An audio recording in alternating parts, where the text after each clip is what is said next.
Perkenalkan, nama saya Gideon Samuel Tonotoon dari kelas 5 TI 3 dengan NIM 230240060. Nah, pada saat ini saya akan menjelaskan tentang forward dan backward chaining. Nah, kita bisa lihat pada gambar di sini, ini merupakan mesin inferensi bekerja melalui siklus pencocokan dan penembakan aturan atau match fire. Kurang lebih untuk forward and backward chaining itu untuk konsep awalnya itu seperti ini. Bekerja melalui siklus pencocokan dan penembakan aturan match fire, di mana kita di sini kita bisa lihat pada data terdapat fakta bahwa A adalah X dan B adalah X. Maka di sini bisa kita dapatkan insight atau pengetahuan, mendapatkan aturan jika A adalah X, maka B adalah Y. Oke, kita masuk pada bagian pertama, yaitu forward chaining.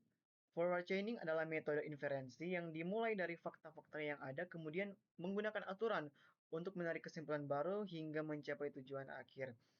Nah, metode ini bersifat data driven atau digerakkan oleh data. Di sini bisa kita lihat pada bagian gambar-gambar ini. Nah, di sini terdapat rule, ya, bisa dibilang rule. Jika A benar, maka X. Untuk analogi sederhananya bisa misalnya jika A maka X. Jika demam maka itu sakit. Kita ibaratkan A ini demam dan X ini sakit. Karena di sini demamnya ada, maka sakit itu bisa kita tambahkan ke database. Contoh lain, di sini juga jika C maka L. Karena di sini ada C, maka L-nya bisa kita tambahkan. Begitupun selanjutnya. Contohnya jika X dan B dan E, maka Y. Karena X dan B dan E di sini ada, maka kita bisa memasukkan Y ke dalam database sesuai dengan rules yang ada. Di sini juga contohnya jika Y dan D, maka Z. Nah, di sini syarat analogi sederhananya, syarat agar adanya Z di sini maka harus ada Y dan D. Di sini ada Y dan D, maka kita bisa memasukkan Z. Nah, contoh forward chaining. Untuk aturan satu di sini, jika pasien sakit tenggorokan dan diduga infeksi bakteri, maka pasien menderita radang tenggorokan. Oke. Aturan 2.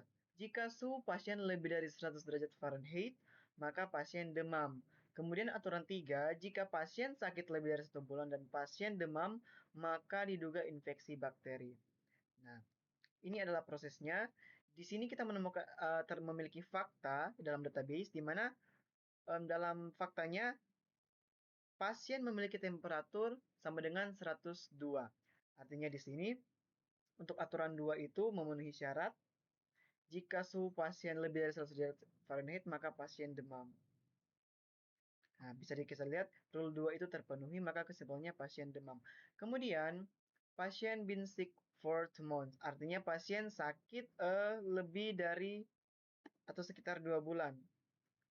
Di sini jika pasien sakit lebih dari 1 bulan dan pasien demam, maka diduga infeksi bakteri. Nah, untuk rule yang ini, pasien demam terpenuhi dan sakit lebih dari 1 bulan. Berarti jika demam dan sakit lebih dari 1 bulan, maka insight-nya itu pasien terinfeksi bakteri. Kemudian masuk pada siklus yang ketiga, patient has sore throat. Di sini pasien menderita sakit tenggorokan, ya. Jika pasien sakit tenggorokan dan diduga infeksi bakteri, maka pasien menderita radang tenggorokan. Di sini datanya pasien sakit tenggorokan dan diduga infeksi bakteri. Maka jika pasien sakit tenggorokan dan diduga infeksi bakteri, maka pasien menderita radang tenggorokan. Dan untuk syarat pasien sakit tenggorokan ini sudah terpenuhi. Kemudian Untuk diduga infeksi bakteri ini terpenuhi pada pasien sakit lebih dari 1 bulan dan demam, maka terinfeksi bakteri. Maka untuk pasien sakit tenggorokan dan terinfeksi bakteri terpenuhi, sehingga dapat disimpulkan bahwa pasien menderita radang tenggorokan. Patient, patient has a fever, bacterial infection, and patient has strep throat.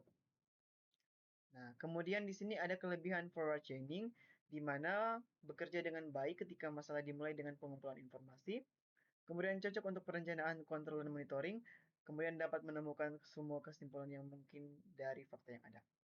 Nah, kekurangan forward chaining ini sulit mengenali apakah suatu bukti lebih penting dari bukti lainnya. Mungkin mengajukan pertanyaan yang tidak relevan dan bisa menghasilkan banyak kesimpulan yang tidak perlu. Nah, kita masuk pada berikutnya itu backward chaining, di mana backward chaining ini adalah metode inferensi yang dimulai dari tujuan atau goal yang ingin dibuktikan. Kemudian bekerja mundur untuk mencari fakta-fakta yang mendukung tujuan tersebut. Metode ini bersifat goal driven, artinya digerakkan oleh tujuan. Nah, dalam backward chaining ini kita harus menentukan terlebih dahulu goal atau tujuan yang ingin dibuktikan. Contohnya di sini ya. Nah, ini tujuannya adalah Z, goalnya Z. Syarat agar Z ini terbukti harus ada Y dan D. Sedangkan di sini pada database untuk yang pertama ini belum ada Y dan D. Maka kita lanjut pada sub goal, yaitu Y. Kita harus mencari terlebih dahulu Y. Nah, syarat agar ada Y harus ada X dan B dan E. Nah, kita bisa lihat di sini untuk B-nya ada, E-nya juga ada, tapi X-nya tidak ada. Berarti sub goal selanjutnya yang harus kita cari yaitu X. Nah, syarat agar adanya X harus ada A. Jika A benar maka X bisa kita tambahkan. Nah, di sini memenuhi syarat agar X ini ada maka harus ada komponen A. Di sini ada komponen A, maka pada kita dapat memasukkan X ke dalam database. Lalu kita kembali lagi ke sub goal, kita bisa lihat di sini kita memasukkan X, lalu kita pindah ke sub goal Y. Karena X tadi kan sudah terpenuhi, kita mundur lagi kembali. Di sini syaratnya X dan B dan E. Y itu syaratnya harus ada X dan B dan E. Nah, di sini X-nya sudah ada, B-nya ada, E-nya ada, maka Y itu memenuhi syarat dan bisa kita masukkan ke dalam database. Jika Y-nya sudah ada, maka kita kembali untuk menguji goal-nya yaitu Z. Apakah Z itu terbukti atau tidak? Nah, di sini syarat dari Z harus ada Y dan D. Y dan D itu sudah ada dalam database, maka kita telah mencapai goal-nya yaitu Z. Nah, kita lihat contoh backward chaining ini untuk kasusnya diagnosis penyakit sama seperti sebelumnya. Tujuannya untuk membuktikan bahwa pasien menderita radang tenggorokan. Nah, untuk membuktikan radang tenggorokan kita butuh rule 1. Kita lihat ya di sini rule 1-nya itu apa? Rule 1, jika pasien sakit tenggorokan dan diduga infeksi bakteri, maka pasien menderita radang tenggorokan. Kalau pasien demam, rule 1-nya pasien demam dan sakit tenggorokan, maka dia terbukti radang tenggorokan. Nah, dalam rule 1 ini memerlukan sakit tenggorokan. Sakit tenggorokannya itu ada ya dalam data, dalam fakta yang diberikan tadi. Jadi kita di sini bisa centang ada dan diduga infeksi bakteri. Nah, infeksi bakteri ini dalam rule 1 itu eh, coba kita lihat pada insight-nya. Di sini dia tidak menuliskan, di sini hanya ada 3 kriteria pasiennya di sini. Pasien temperaturnya lebih dari 102 adalah 102, pasien sakit lebih dari 2 bulan dan pasien menderita sakit tenggorokan. Di sini tidak menuliskan bahwa pasien itu eh ini pasien itu terinfeksi bakteri. Nah, untuk membuktikan diduga infeksi bakteri, kita butuh rule yang ketiga. Kita lihat di sini rule yang ketiga. Jika pasien sakit lebih dari 1 bulan dan demam, maka diduga infeksi bakteri. Nah, dalam faktanya, di situ memenuhi ya, pasien suhunya itu 102 derajat. Jika suhunya itu 102 derajat, maka artinya dia demam.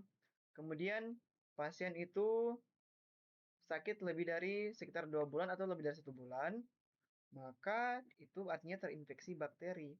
Sehingga rule yang ketiga ini, diduga infeksi bakteri ini, rule yang ketiga ini membuktikan bahwa pasien terinfeksi bakteri.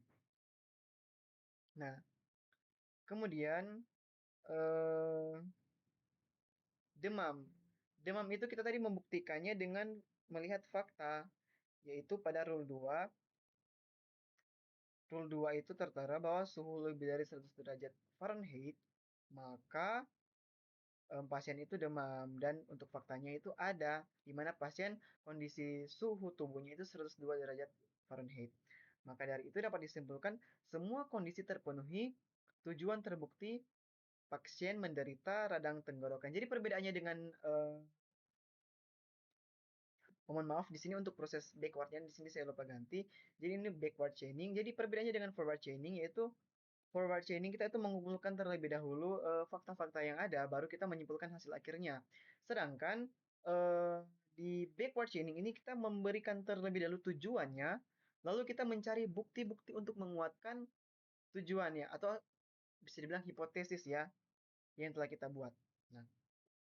Nah, kelebihan backward chaining ini apa sih? Yaitu tetap fokus pada tujuan yang ingin dicapai, menghasilkan serangkaian pertanyaan yang relevan, sangat baik untuk diagnosis, efisien karena hanya memeriksa aturan yang relevan dengan tujuan. Kemudian kekurangan backward chaining ini akan terus mengikuti jalur penalaran meskipun seharusnya beralih ke jalur lain dan mungkin melewatkan solusi alternatif. Nah, kemudian di sini ada teknik pencarian atau search technique, di mana ini untuk mendukung forward dan backward chaining, dikembangkan beberapa teknik pencarian, yaitu ada depth first search atau pencarian mendalam, kemudian ada breadth first search, pencarian melebar, dan yang terakhir ada best first search, itu pencarian terbaik. Nah, masuk pada depth first search atau pencarian mendalam. Nah, depth first search ini adalah teknik penelusuran data pada node-node secara vertikal dan sudah terdefinisi, misalnya kiri ke kanan. Keuntungan pencarian dengan teknik ini adalah bahwa penelusuran masalah dapat digali secara mendalam sampai ditemukannya kapasitas suatu solusi yang optimal. Nah, kekurangan teknik penelusuran ini adalah membutuhkan waktu yang sangat lama untuk ruang lingkup masalah yang besar. Nah, untuk ini bisa dikatakan ini pohon keputusannya. Untuk pohon keputusannya itu seperti ini. Di sini kita bisa lihat, sesuai dengan namanya dia pencarian mendalam. Jadi dia akan menelusur semua node-node atau anakan-anakan yang ada. Misalnya di sini 1 ke 2, 2 ke 4. Kemudian dia akan balik kembali karena di sini dia sudah tidak ada anakan lagi, artinya sudah tidak ada jalan, artinya di 4 ini sudah buntu, maka dia akan kembali ke jalan sebelumnya, itu kembali ke 2, langkah 3. Nah, kembali ke langkah 2, ternyata di sini masih ada anakannya atau ada subnodenya itu yaitu 5. Jadi dia ke 5. Kemudian dari 5 ini ternyata dia masih ada anakannya lagi yaitu 8 dan 9. Dia akan ke 8 terlebih dahulu. Ternyata sampai di 8 jalannya sudah buntu, maka dia kembali ke 5. Lalu dia lanjut ke 9, di 9 itu jalannya sudah buntu, maka dia kembali ke 5 lagi. Dia dari 5 dia itu akan kembali ke 2. Dari 2 akan kembali ke 1. Dari 1 akan ke 3. Nah, dia akan mengecek apakah di sini mempunyai anakannya. Di sini ada 6 dan 7. Nah, dalam contoh pohon keputusan ini goalnya itu 6. Jadi dia mencari di sini ke arah 6. Maka di sini ditemukan 6. Maka untuk metode deep first search ini dia sudah berhasil menemukan goalnya. Dan kenapa ini mungkin sangat panjang jalannya? Karena sesuai namanya pencarian mendalam, artinya dia menelusuri setiap setiap jalan yang ada sampai menemukan goal yang ditetapkan. Goalnya 6 di sini kan 2 ya, bukan tujuannya. 4 juga 5, 8, 9 itu bukan tujuannya, tujuannya 6. Maka dia akan berhenti di 6. Nah, kalau misalnya tujuannya itu 7, dia akan dari 3 ke 6, 6 kembali ke 3, dan 3 akan ke 7, baru dia akan berhenti. Seperti itu contohnya. Nah, Selanjutnya, metode breadth first search, di mana itu maaf sih ada kesalahan penulisan. Seharusnya di sini pencarian melebar. Oke, pencarian melebar. B. Pencarian melebar. Breadth first search adalah teknik penelusuran data pada semua node dalam satu level atau salah satu tingkatan sebelum ke level atau tingkatan di bawahnya. Keuntungan pencarian dengan teknik ini adalah sama dengan depth first search. Hanya saja penelusuran dengan teknik ini mempunyai nilai tambah di mana semua node akan dicek secara menyeluruh pada setiap tingkatan node. Nah, kekurangannya teknik penelusuran ini terletak pada waktu yang dibutuhkan yang sangat lama apabila solusi berada dalam posisi node terakhir sehingga menjadi tidak efisien. Nah, kekurangan dalam implementasi juga perlu dipertimbangkan. Misalnya teknik penelusuran menjadi tidak interaktif antara suatu topik dengan topik yang lain atau harus melompat dari satu topik ke topik yang lain sebelum topik tersebut selesai ditelusuri. Nah, kita langsung saja pada penjelasan gambarnya agar lebih mudah dimengerti. Nah, di sini goalnya kan angka 9. Ini pohon keputusannya. Nah, kita lihat kembali di sini dia akan menelusuri penelusuran pada data pada semua node dalam satu level. Jadi dia akan menelusuri terlebih dahulu pada nah kita anggap di sini level 1, level 2, level 3 dan level 4. Dia akan menelusuri dulu setiap node pada level yang sama. Kita bisa dilihat di sini untuk arah panahnya dia dari 1 ke 2, dari 2 dia ke 3, 3 ke 4, 4 ke 5, 5 ke 6, 6 ke 7, 7 ke 8 dan 8 ke 9. Nah, dia berhenti karena goalnya ada di 9. Jadi kita bisa lihat dia akan turun. Jadi dari level 1 kan di sini sudah tidak ada komponen lain yang sejajar yang di level 1 ya. Maka dia turun ke level 2. Nah, di level 2 ini ada angka 2 dan angka 3. Maka dari 2 itu akan ke 3 terlebih dulu. Dia ke angka yang selevel. Nah, dari 3 ini kan 3 level 2. Sudah tidak ada lagi komponen di level 2.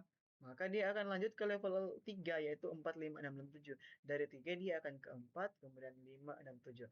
Nah, akhir dari level 3 itu 7. Ketika sudah di level komponen dari seluruh level 3 sudah dikunjungi ibaratnya, maka dia akan lanjut ke level 4 yaitu 8, kemudian dia akan menemukan goalnya 9. Itu secara sederhana penjelasannya. Kemudian ada best first search atau pencarian terbaik.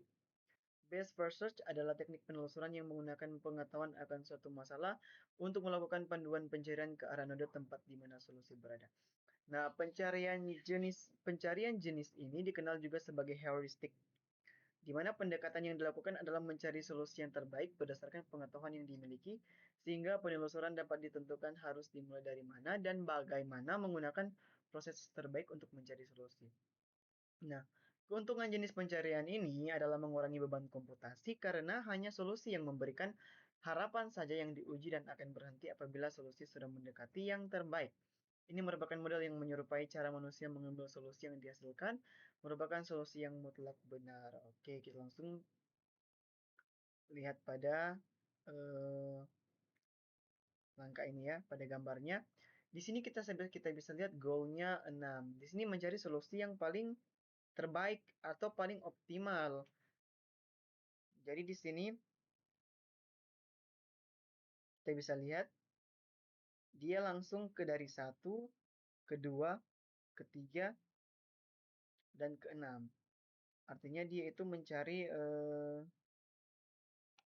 goalnya itu di 6, artinya itu mencari solusi terbaik atau mencari jalan yang cepat ya. Nah, kenapa dia ini harus kedua dulu? Kenapa dia tidak ketiga terlebih dahulu? Karena dalam metode-metode seperti ini akan memprioritaskan cara yang pertama terlebih dahulu, anakan yang pertama. Ini pilihan pertama, ini pilihan kedua. Maka dia akan memilih pilihan pertama terlebih dahulu, kemudian dia akan mencari jalannya. Dia akan dari 1 ke 2, 2 ke 3, dan 3 ke 6. Nah, itu penjelasan untuk dari ketiga teknik. Nah, dan di sini saya akan mengerjakan studi kasus pada video selanjutnya. Dan untuk studi kasusnya itu seperti ini. Nanti akan kita bahas di video selanjutnya. Terima kasih. Sekian dari saya.